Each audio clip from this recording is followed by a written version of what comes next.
Welcome to another live episode of the Eric Crocker Show. I'm your host, former NFL and AFL defensive back. And of course, we're talking about the San Francisco 49ers off to a hot start, 4-0 on the season. It almost feels like I kind of like expect that now. They're playing so well. But we're going to dive into all the areas of this team. How can they improve offensively or defensively? What do we think about this team heading into the postseason? And then, of course, man, you got Brock Purdy.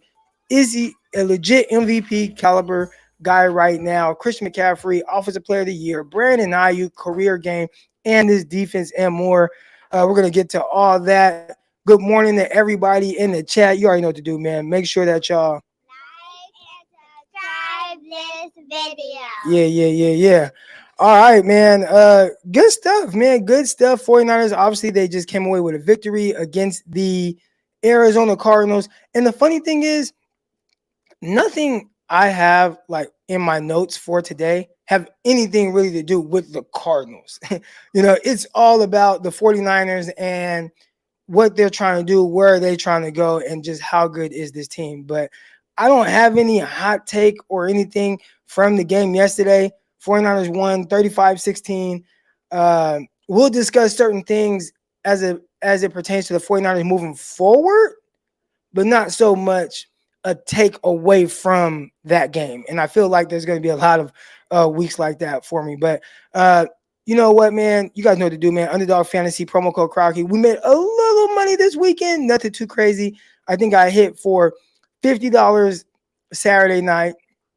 And then I hit for 125 Sunday morning. All right, so we're going to get after it tonight. All right. Shout out to all the new subscribers on Twitter. We got my guy Abel in the chat. Shout out to my bro Abel. Babe, Abel said good morning, Stevie. Good morning. She said good morning. She's getting her what are you doing? What are you printing out? Planning my day out. She's planning her day out for work. So Nurse Stevie is at home. Are you on the clock? Yeah. Nurse Stevie is at home on the clock, planning her day out for her visits that she has to do with the nursing. So shout out to her. Shout out to my dog, man. My dog Abel in the chat. But listen, I told y'all Monday I got somebody coming on, and she's actually going to be joining every Monday. So it's kind of a post-game Monday thing, and it's only right I introduced Ashley. So Ashley, good morning. A lot of people liked you. I saw the comments, and there are people that commented on the YouTube comments, and they're like, "Oh man, you got to bring Ashley back on." So every Monday, we're going to try to do this every Monday. Ashley's going to come on and kind of discuss some of the things from the game, but just kind of where the 49ers are right now. So real quick, obviously the 49ers, big time win, go to 4-0. I want to ask you, like, just your initial thoughts on just what you were thinking while watching the game. I thought they started off extremely dominant on both sides of the ball. That first drive that the 49ers stopped was incredible. Dre Greenlaw and Fred Warner stood out right away. And so, throughout the whole game, didn't it feel like they were winning by more? Like I felt this way for not how you said, not just the Cardinals game, but their last 3 games. It feels like I'm watching the game. The defense is flying around for the most part. The offense is scoring literally on every drive but one for the game that we just had. And so in my mind, I'm like, they're winning easily, like they're taking this away. But then it's kind of weird because then at one point they were only winning by 5 in this game, even though they had scored on basically every possession they had. And it could have been 3 if they would have got that 2-point conversion. Right. Exactly. So that's kind of been a little bit confusing. Is how dominant they feel when you're watching them, but the defense is kind of letting some teams stick around a little bit, which is surprising, especially for this team that has always been so defensive driven, and for the offense to be the one that's, I don't want to say carrying because both sides of the balls are doing great, but the offense is scoring above 30 every game. It's been extremely impressive. And when you're watching it, I'm so amazed that CMC jumps out. I cannot believe how unstoppable he looks. The whole team together, at both sides of the ball, the O-line this game I thought performed a lot better.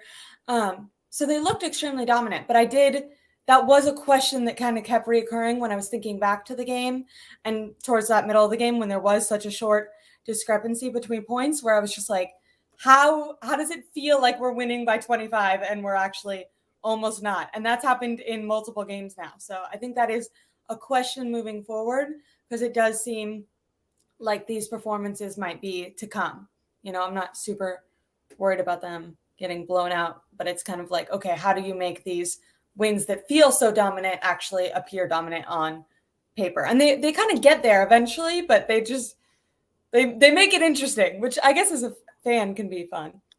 It is a little fun because I always talk about how I hate watching blowouts, and obviously you want your team to just blow teams out, win games, be undefeated, cool. But I mention all the time, man, I am a football fan before anything. I'm a football fan before even being a 49er fan. So I like watching good football, and when 49ers are just blowing teams out, not that I don't like it, but it's just not very enjoyable to watch. I just kind of just sit there and it's just like, oh, okay. And you try to You're take not certain nervous. things away. I wanted to ask you, 49ers offense right now is off to a great start. And I probably would have to go back to, looking at, I don't know, maybe 1994 season when they won the Super Bowl, like the last time 49ers offense has been this good. We watched them with Jim Harbaugh, and they were a good offense in the sense of, we're going to pound the rock, we're going to play, good offense. And the defense is going to be very good, and we're just going to kind of like, that's going to be this team, like this tough, gritty team. But right now, it's like this team, if they don't score 30 points, I'm like surprised. And that's a lot of points. I think even with Jimmy Garoppolo in 2019, what the team averaged, 27, 28 points a game. So, I mean, like that was a good offense. Right now, they are averaging over 30 points a game after the 35-point game. I'm assuming it's about 31 points a game that they're averaging. Have you seen a 49ers offense function this well over the last 20 years? No, I haven't. It is really, really impressive to watch. And I've kept coming back to that, kind of like they seem so in unison compared to other seasons that we've watched. I really think getting CMC and starting the season with a healthy running back has improved the 49ers offense so much, especially under Kyle Shanahan. They usually kind of start slow and then they get hot. And if you look back, a lot of times we don't have that, what our primary running back healthy right out the gate, and they kind of get hotter as that player usually gets healthier, or as the offense finds a rhythm. And right now the chemistry between everyone seems extremely gelled. CMC he looks better than he did last season. I mean, he's just as dominant, but now he's breaking, I feel like, more tackles, getting more yards, hitting harder. And I'm extremely impressed with Brock Purdy and the chemistry that he has with like Brandon Aiyuk. You can see them kind of, and he did this with CMC, but you can see them kind of look at each other if something, maybe a hole opens up or something, and they find each other kind of even off script sometimes, I'm sure. And Kyle Shanahan's game plans seem to be, I mean, if you score every single drive, you're doing something right.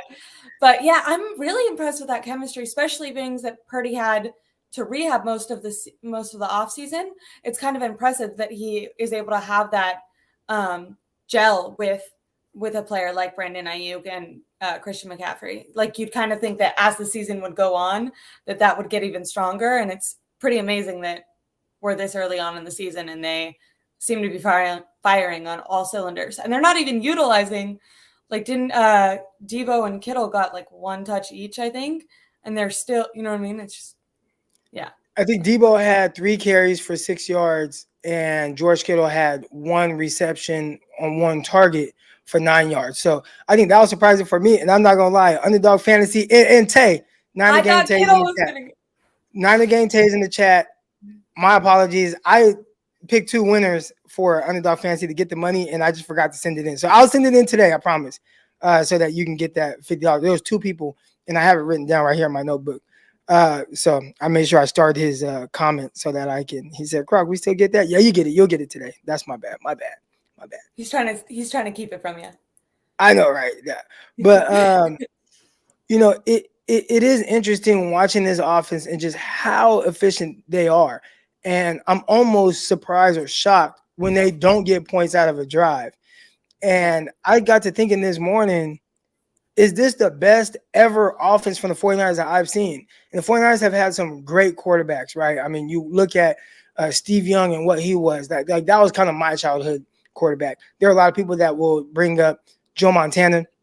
I can't speak on Joe Montana because, by the time he was leaving, 91, 92, dude, I was like 5 years old. You know what I'm saying? So I ain't really watched Joe Montana like that. But Steve Young, I got to feel Steve Young. I watched Steve Young, pause. But I got to, see it with my own eyes and like what that is like. And he was excellent. Like he was awesome. He was a great quarterback for the 49ers. This offense right now, and I think people aren't going to quite compare it to like maybe the greats only because of who's at quarterback. And obviously, like we see what Brock Purdy is doing, and we're about to definitely talk about him. But if Brock Purdy had a different name, he'd be getting talked about drastically different right now. Like if his name was, I don't know, Josh Allen instead of Brock Yeah. Purdy. And I don't mean it with, did you see the whole thing with Florio? He was like, he doesn't have a Yeah. quarterback name. I That, don't mean it yeah. like that. I just mean it in Yeah. the sense of how quarterbacks are viewed, right? Like when you have a guy like Mahomes who does the flashy stuff, and he's been a two-time NFL MVP and Super Bowl award winner, all that, right? Like when you have all those accolades, and then you have this kind of start that Brock Purdy has, I think it's easy to say, oh yeah, that's the best quarterback in football. He's playing the best football, right?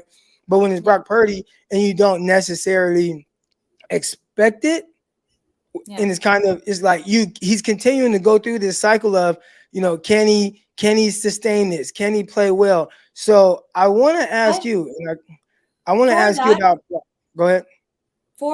do you I think it probably also has to do one maybe with longevity of like him being able to keep up with the play, but more so than that would be his draft status, right? Because instead of comparing it to Josh Allen, if this was Trevor Lawrence his first year, or this is kind of Purdy's like first full season, I think if Trevor Lawrence had played for as long as Purdy, but was playing how Purdy is doing, that people would definitely be crowning him way, way more than they are Purdy right now. So I still think it goes back to draft status, to be completely honest, and maybe consistency with the deep throws, like for how long he's been able to do it. Because I think sometimes there's probably some fans and analysts that are surprised that he's still like that he's making those throws last game.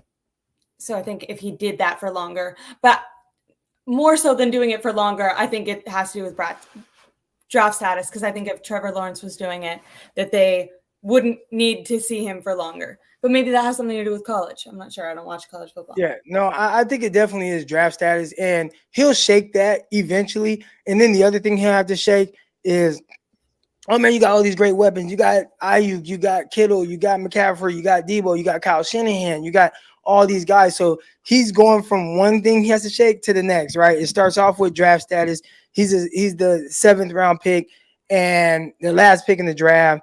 Oh, he can't keep this up, and that was the things that we heard a lot. Now it's going to be, well, okay, yeah, he has all these weapons that every quarterback would want to play in this system with these weapons. And I understand that. But at what point do we just say, you know what, this guy is playing at an MVP caliber level? So I wanted to ask you, and I put on the screen, is Brock Purdy a legitimate MVP candidate right now? I saw someone on Twitter, and he said that Jalen Hurts, he's like, oh, Jalen Hurts is elite. And then I saw a 49er person respond and kind of put up their stats, but he said, well, if Jalen Hurts is elite, then what is Brock Purdy? Because right now he's kind of better in every category outside of he doesn't have the rushing touchdowns. But just in the sense of the way the offense is moving, him throwing the ball extremely well, over 70% completion percentage. We saw yesterday hit some throws down the field. We saw last week hit some throws down the field. It's almost like he's doing everything that you would want your quarterback to do and doing that at the highest level and has not turned the ball over throwing. So at what point do we say, you know what, Brock Purdy's starting to be a legit MVP candidate with having his team 4-0 and how efficiently this offense is running? I like that you brought up Jalen Hurts as the comparison, because I was going to say Brock Purdy does have like scheme and weapons and a coach that every quarterback would love to have. But ironically, a different player that has that same thing and maybe even a better O-line would be Jalen Hurts. So that is a good like situational comparison for both quarterbacks, because both of them are in incredible situations. When you first asked that, I'm kind of on the team that I feel like Christian McCaffrey might have a better shot to win MVP than Purdy, but maybe that's not true, because I think they do favor quarterbacks, but I just think the way that for right now media discusses the 49ers, it seems like they're still not really giving Purdy that credit. The question of what he would have to do, potentially if he just kept sustaining this success all season, then yeah, I definitely think he could be in the MVP conversation. The only problem is like if they kept this, I would imagine that so would CMC would also be keeping up. And I could see people kind of taking away that credit of Purdy being maybe the leader of the offense and running it, and kind of giving more credit to CMC and saying, well, okay, Purdy has weapons and Kyle. So I don't know. That's an interesting question when considering MVP. I think if he was on a different team, because if it was the Eagles, right, Jalen Hurts would be the one that would be in MVP talks. But I just think with Christian McCaffrey, I don't think people are fully confident that they can say that what's happening is because of Purdy and not because of when they got, because they kind of came around the same time. You know what I mean? Like the team has been winning ever since Christian McCaffrey has actually been in the system. Obviously not the first game he played against the Chiefs, but he was here for a cup of coffee before they played that game. I wanted to pull this up right here, and gosh, it looks much smaller on the screen than what I'm looking at right here. But essentially what it says is Brock Purdy right now leads the NFL in QBR. All right. So, and he might lead the league in passer rating as well. So he's number one in QBR and number one in passer rating. Obviously, he's up there in completion percentage as well, third in the NFL in completion percentage. And obviously, he's doing it while taking care of the ball and having a really high average, second in the NFL in yards per attempt. The only one that's higher is Tua. All right. So, when you see things like that from a quarterback, that's him really working this offense and this scheme at an extremely high level and being very efficient with doing it while having the team, out of all the quarterbacks we just mentioned, 49ers are the only team that's undefeated. And part of winning the NFL MVP award, they're going to factor that into it, right? When the season comes to an end, and if the 49ers are 14-3 and you still see Brock Purdy number one in all these bunch of different categories, that's going to prop him up as like a legit option to win it. Now, again, there's all these other things that factor into it, how good the team is. But at the end of the day, they're going to likely give it to one of the best players on the best team. And I'm looking at the comments, and I'm seeing what a lot of people are saying right now. And they are saying, almost like what you said, I think Christian McCaffrey is not only Offensive Player of the Year, which I think he's Offensive Player of the Year right now. Also right? MVP. Also MVP. But if somebody has a chance to win NFL MVP and not be a quarterback, it probably will be Christian McCaffrey. Right here on the slider, I put Christian McCaffrey is everything we thought and more, right? And what I mean by that is we knew he was good. Everyone, right? Like it was a no-brainer that if you are willing to give up everything to get this guy, with what he was, we knew he was good and he could potentially be the final piece to the 49ers and what they are. But to the extent of how well he's playing, yesterday had an amazing game, running for over 100 yards, catching for over 70 yards, 4 touchdowns. One of them was receiving. The other one is 3 rushing. I mean, he jumped over a guy, made guy miss, and then ran into the end zone. It's almost like it's kind of easy for him. And the more they just look to get the ball in his hands in different ways, you see the vision. You see his ability to really take on contact, the way he finishes off runs. I've been extremely impressed with him. And I want to ask you, do you think there is a legit opportunity for him to not only be Offensive Player of the Year, which right now he's trying to run away from it early in the season. We're talking about we are a quarter through the year. So to make a sweeping judgment on something that can happen, from here on out, I don't know. But just with how he's playing right now, do you think he will have an argument for not only Offensive Player of the Year, but also NFL League MVP, which we do not see running backs get? Derrick Henry didn't even get it when he ran for over 2,000 yards. I absolutely think that he would have a chance to get it. Kyle Shanahan was asked that in his press conference after the game last night too, which is also why I kind of think that maybe they would lean towards CMC, because when asked about an MVP candidate on his team, it was not Brock Purdy, it was Christian McCaffrey that Kyle and the reporter were discussing. But I think looking back at that trade, the only hesitancy with it would be his injuries, and he is definitely they are utilizing him. They wanted him to break Jerry Rice's record right away. They got him touches. They got him that touchdown, I think the first drive, right? So they came out hot with making sure that he is breaking records, which I think he needs those statistics. Kyle did mention that in his press conference, it being kind of hard for someone like CMC to win MVP with the fact that there are so many weapons on the Niners, and on other teams, players might be able to get higher statistics. And so I think maybe as fans, we've kind of been like, oh, we should scale back the CMC usage. But I think maybe looking into Kyle Shanahan's mind, he wants to potentially get him that MVP. And I don't think they're thinking about slowing down at all. I think they're trying to see how they can get him involved even more. And Christian McCaffrey looks stronger and faster coming into this season.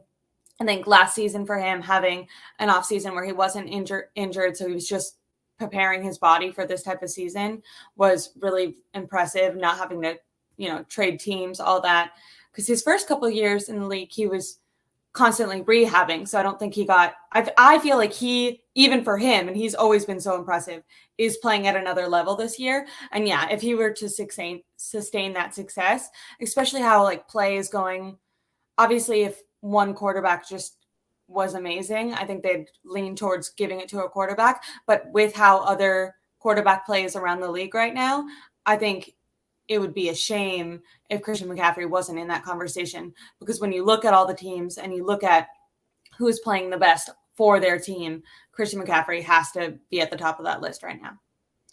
Yeah, we got LKV in the chat, and he says he has a shot at 1,000 yards rushing, 1,000 yards receiving, and 20 touchdowns. That's pretty wild. And I think it would take something like that for him to really be in contention for league MVP. The other guys that have done that, including him, he actually did that with the Panthers, but clearly not on as good of a team as what he's on now. And that's part of what kind of props these guys up to ultimately end up, winning those type of big awards. All right. But yeah, man. The Niners would definitely have to get the 1 seed and keep their team success also, for sure. Right. Another guy that stood out big time was Brandon Aiyuk. He had a career game, 148 receiving yards. I put on here Deebo Samuel was a decoy, and I was upset by Deebo because I'm like, dude, I was one player off on 2 different of my plays on Underdog Fantasy, and it was him. One of them, it was I needed him to get 4 catches. If he get 4 catches, I get $200. Let's go. He got 0. The other one was at halftime, he had no yards. And I'm like, well, he's out there, though. He's on the field. So how about I go with the 16 yard, which I think he can get that on 1 catch. Maybe it's a crosser. Maybe it's a screen. Oh, he'll get that in the second half. And he got no reception. So we'll start with Brandon Aiyuk and kind of what he's grown into. A lot of people talk about him being wide receiver 1 heading into this year. We saw him have a terrific game week 1. He goes off. He catches multiple touchdowns. Week 2, it was a little different of a game for him, not like the most explosive game. And then obviously he ended up missing the game week 3. So now you come back week 4, he's back from injury. We know he was kind of a limited participant during practice. He had the blue shirt on for most of the week. And then he goes into the game and it's like, I'm right back, 148 yards. And to me, the most impressive thing, more so than just the yards, having 148 yards, through the air, was how he did it.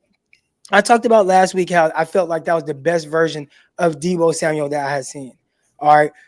just being able to win in all areas. He, winning on the ground, winning through the air, yards after catch, vertically pushing routes. I mean, and even the yards after catch, we've seen him be good where he's like, hey man, just catches the ball, outruns everybody.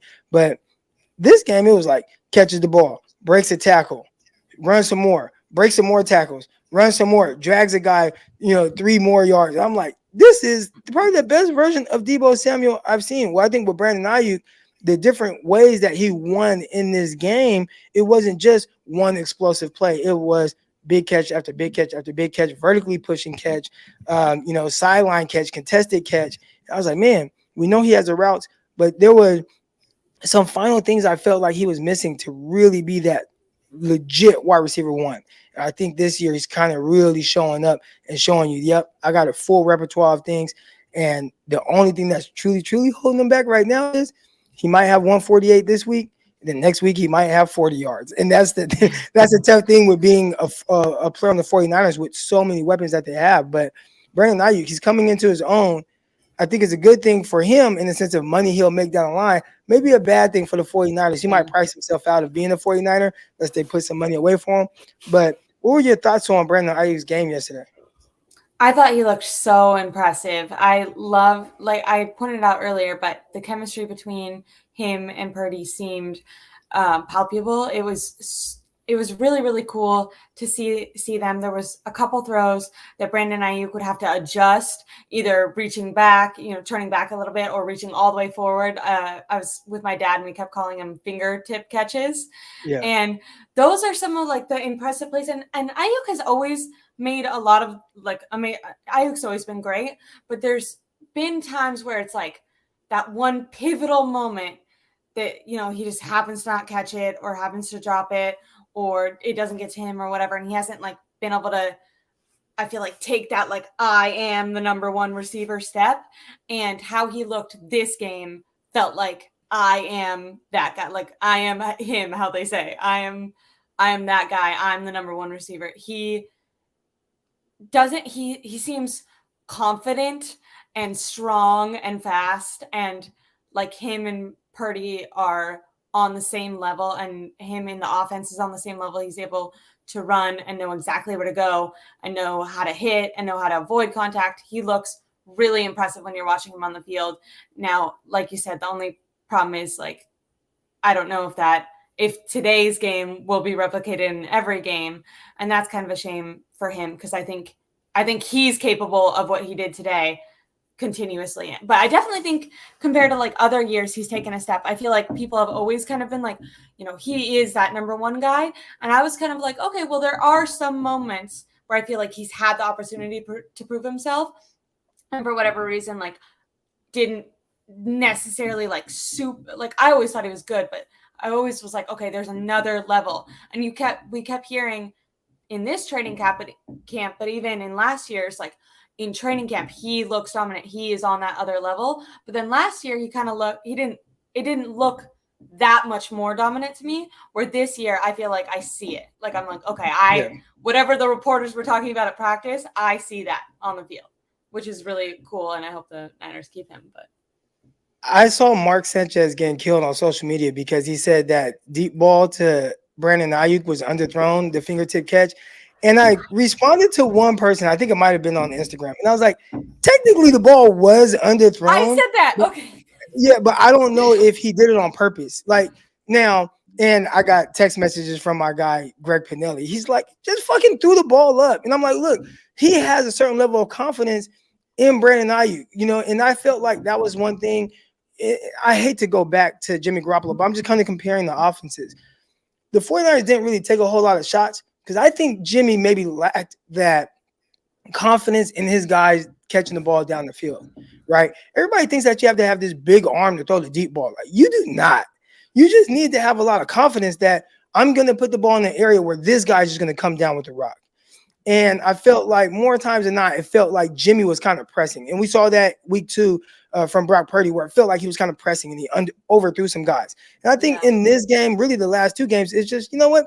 I'm just going to throw the ball to an area and I'm just going to give my guy a chance to come down with it. You don't have to be perfect. You just have to attempt it. And you might get a penalty in the process. And it looked like in this game, especially even on that deep post, it was okay. I don't have the biggest of arm. I'm not going to throw the ball 65 yards in the air, but I'm going to throw it, and I'm going to have confidence that my guy Brandon Aiyuk will adjust to the ball while it's in the air and come down with it. And that's exactly what happened. Even when you had a safety over the top, like when you watch the replay and you see It it, was it's so like, cool. why did he even throw that? It was You know, so cool. but it's just so much confidence in Brandon Ayuk and his ability to track the ball in. You saw it during training camp, and you see it now. Just give him opportunities. So I love seeing that, and I think we're going to continue to see this offense grow. The more those guys continue to have this rapport, being able to win vertically down the field like that, being able to win on the crossers, being able to win on the sideline fade, and we know what he can do on slants and things like that. The volume for targets for Ayuk isn't like some other guys, which if you look around the league, I mean, shoots, again, he had 6 catches for 148 yards, but he only had like 6 targets, as Yeah. opposed to, a guy like, Stephon Diggs, and I haven't looked at his stats, but if I had to guess, he probably had like 12 targets, right? He scored three Yeah. touchdowns. But their guys are getting 2 times as many opportunities in games than Brandon Ayuk. So it's the And Ayuk offense. said that. Ayuk Yeah. said that this offseason, right? Didn't he say it? He was like, I'm the fourth option with and then got 1,000 yards and I'm coming, Yeah. basically. Like Right. he knows the situation he's in. And I feel like he knows within himself, like if I was getting these targets, I'd be blowing these guys away. And you I want talked about your wide receiver to have that confidence.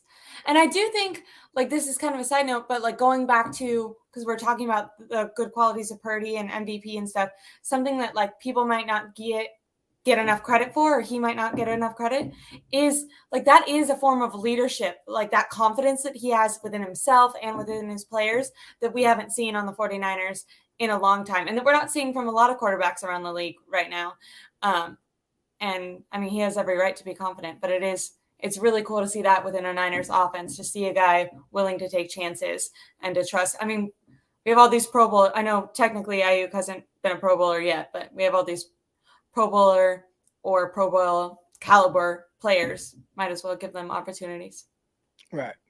So good stuff, Brandon. Now you've seen him take his game to the next level. He's continuing on that upward trajectory, and it's exciting to see. Legit wide receiver 1 5. We'll see next week if he goes from having 6 catches for 148 to 2 catches for 33 yards. Right? Because George Kittle last week, 9 catches. He's balling. He's going crazy. I'm like, hell yeah, Kittle's back. And then this week, 1 target, 1 catch, 9 yards. It's like, wow, that's crazy.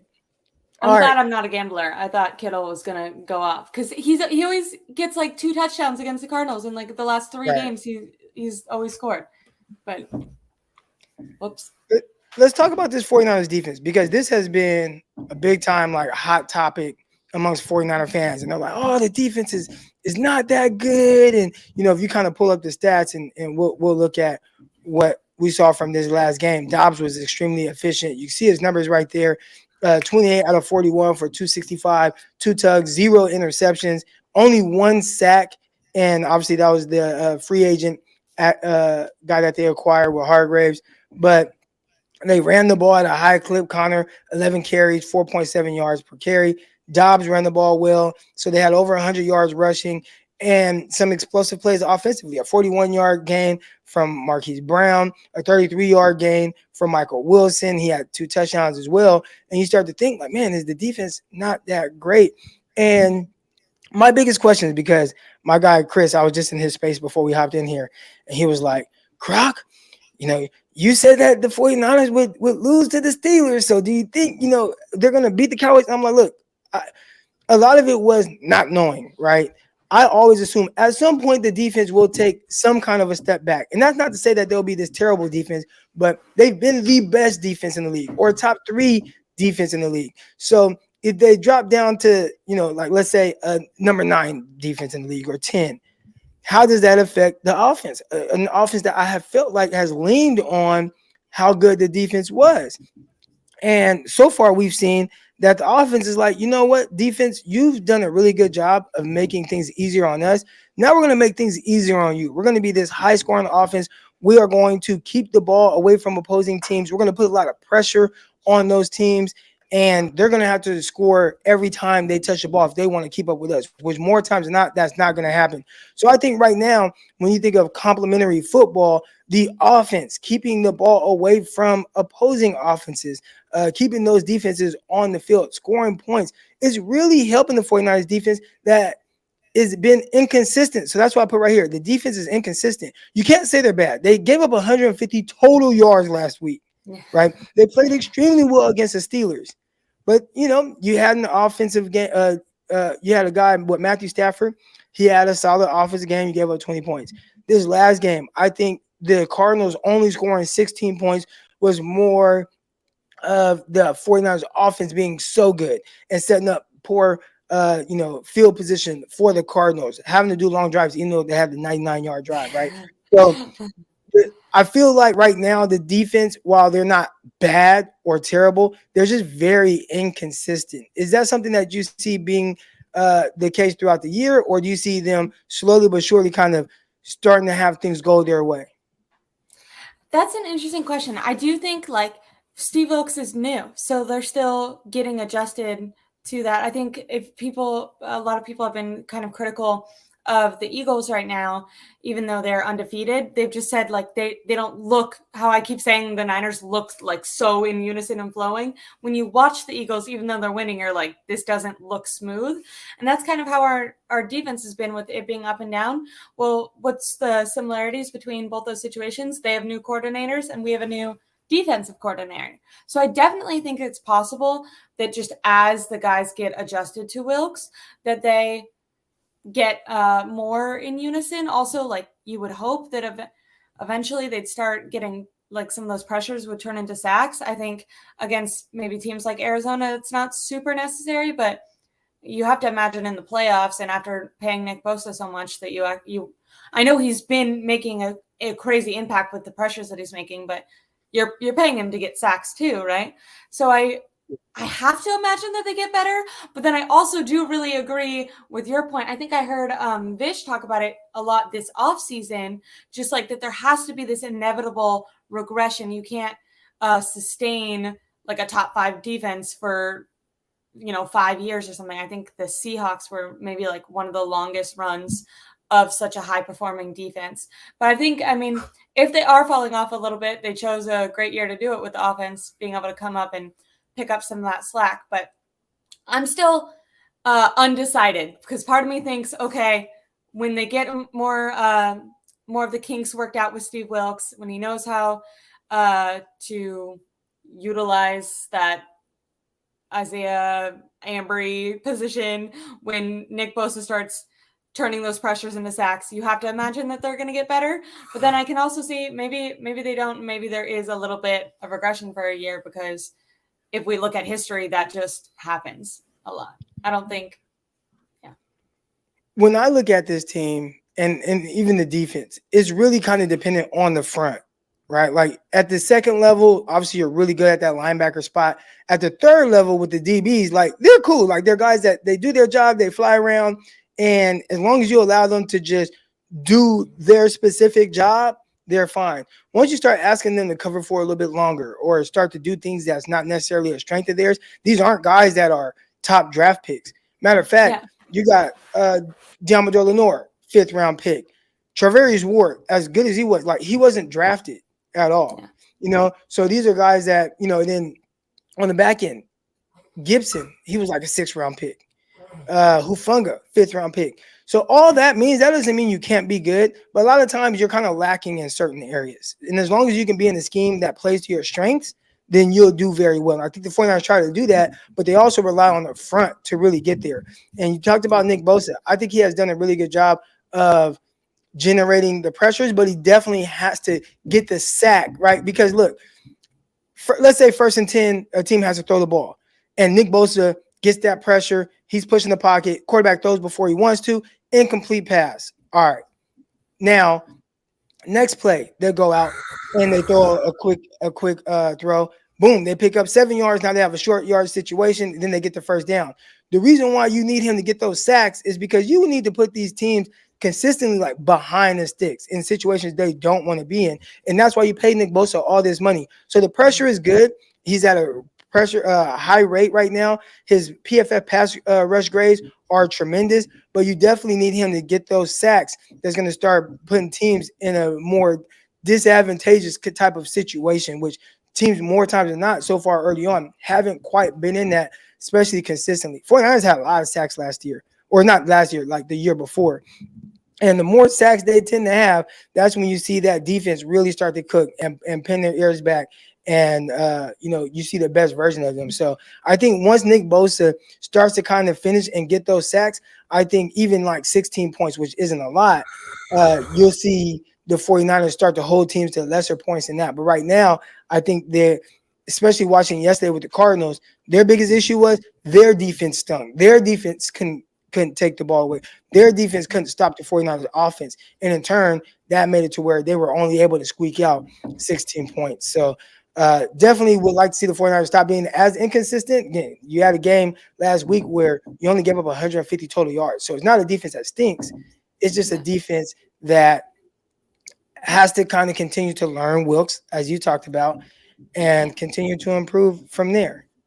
I definitely think a lot of it is on that front four because, I mean, Drake Greenlaw and Fred Warner have looked incredible to me throughout I think they've been super consistent. I know that today, anytime Greenlaw maybe went where there might have been a line, he would just go like this to be like, don't give me a penalty. But yeah, I mean, they're putting their money in Bosa and Hargrave right now. So, and Hargrave made the sack that he made in the fourth quarter was game changing, but it's like you shouldn't be getting your first sack in the fourth quarter when you're paying Nick Bosa, Right.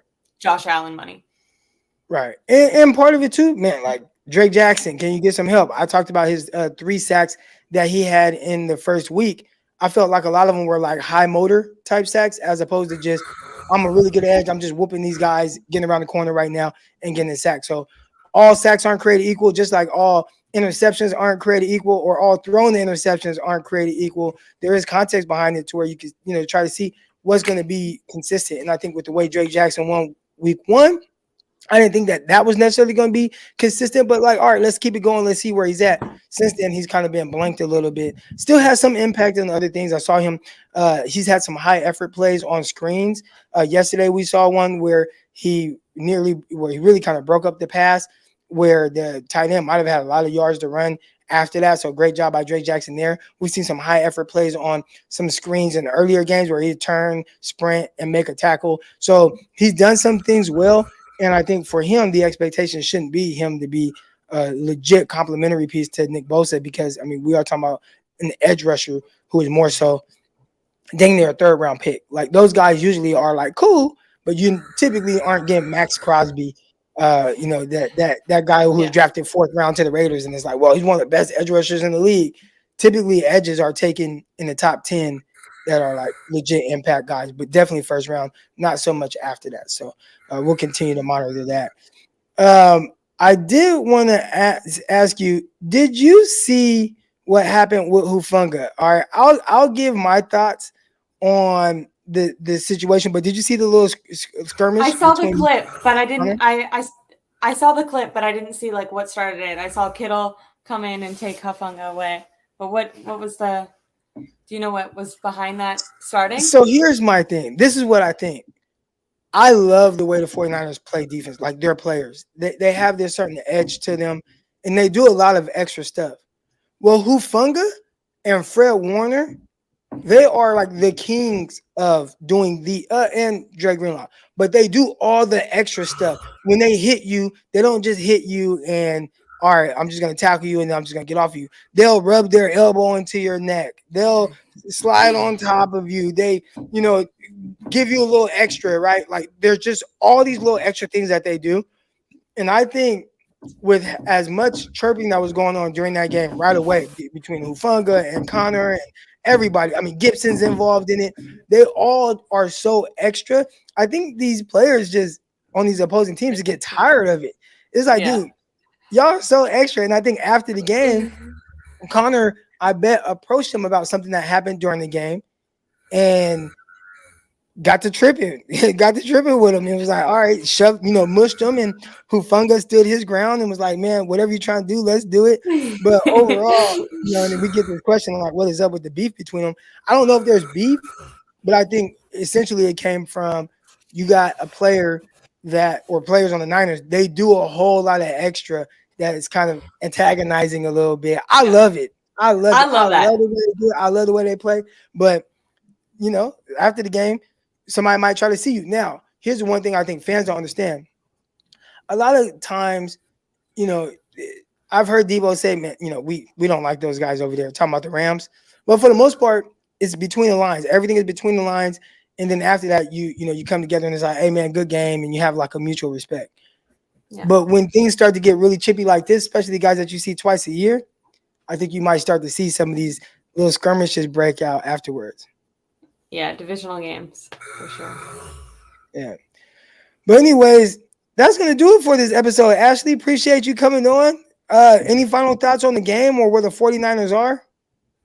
No, I'm really excited. I'm excited to see them next week. I'm excited to see where they are. I wonder if the Cowboys will be like a bigger challenge, if anything that we pointed out will end up coming up. Will Bosa get his sacks? Will Aiyuk get the ball more than 5 times? Right.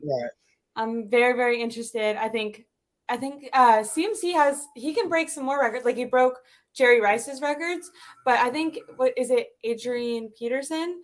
There's another guy who he's done scored a touchdown. I think the longest is 16 games, right? Because CMC just did it for 13, 14. I think the longest is 16. So I think they're going to go for that. I think that'll be interesting. But yeah, I'm interested to see him against the Cowboys. But I thought it was a really good game. I liked that they kept it interesting. Divisional games do that. And so I have the link to your YouTube channel in the description below. So anybody that wants to see more of Ashley, where can they find you? I know you're on Twitter. You're active in the spaces. You also have a YouTube channel. So tell everybody where they can find you. Everything is just at Ashley Ariana. And on Twitter, on Instagram, but on YouTube specifically, you should go subscribe. Go subscribe to the link. Videos. Yeah, I'm gonna do my live. I'm gonna be you today. I'm gonna do one. I'm gonna. You doing the live? What time? At 3 with Steph Sanchez from 3. All right. I'll be on with Bleacher Report, but I'll try to. I'm only on there for 25 minutes, so I'll try to check you out after that. Sounds good. Thank you so much. All right. Well, everybody else, man, thank you for tuning in to another live episode of the Eric Crocker Show. Make sure that you guys all. Yeah, Underdog Fantasy promo code Crocky. We're gonna be playing tonight. You guys can follow me on Twitter at Eric_Crocker. I'll be posting a lot of my plays. To my guys, Niner Gang Tay, I'll get you that money on Underdog. My bad, I forgot. All right, but everybody else, man, y'all have a great day. Go get some sunlight. Go get some exercise. Let's get right. All right, appreciate everybody in here. Love y'all, and I'm out. Peace.